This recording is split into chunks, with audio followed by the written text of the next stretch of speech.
గుజరాతీ చిత్రసీమ చాలా చిన్నది. అక్కడి సినిమాలు సైతం తక్కువ బడ్జెట్తోనే రూపుదిద్దుకుంటాయి.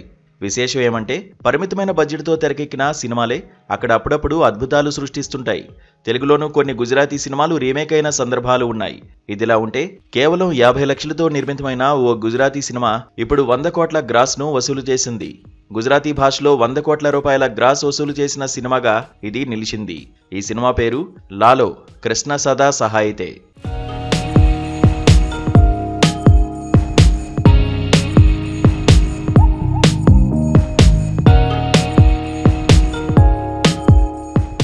రిక్షా పుల్లర్ లాలో కథిది.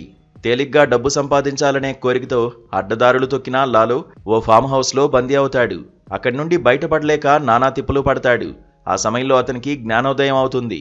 అతను సేవించిన కృష్ణ పరమాత్మ సాయంతో రిక్షా పుల్లర్ ఎలా ఆ ఫామ్ హౌస్ నుండి బయటపడి తన కుటుంబాన్ని చేరాలనుకున్నాడన్నదే ఈ చిత్ర కథ.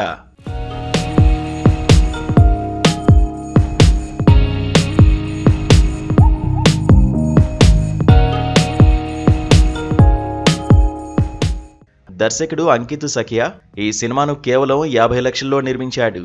మొదటి వారం యావరేజ్ టాక్ సంపాదించుకున్న లాలో కృష్ణ సదా సహాయితే మూవీ ఆ తర్వాత మౌత్ టాక్ కారణంగా కలెక్షన్లు పెంచుకుంది.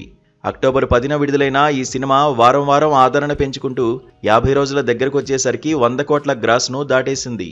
డిసెంబర్ 5 నుండి ఈ సినిమాను విదేశాల్లో ప్రదర్శించబోతున్నారు. కథాబలం ఉన్న చిన్న చిన్న సినిమాలు సైతం ప్రేక్షకుల మనసుల్ని కొల్లగొడతాయి అనడానికి లాలో కృష్ణ సదా సహాయితే ఓ నిదర్శనంగా చెప్పుకోవచ్చు. ఈ సినిమాలో రేవారజ్, సుహృద్ గోస్వామి, కరుణ్ జోషి తదితరులు ప్రధాన పాత్రలు పోషించారు.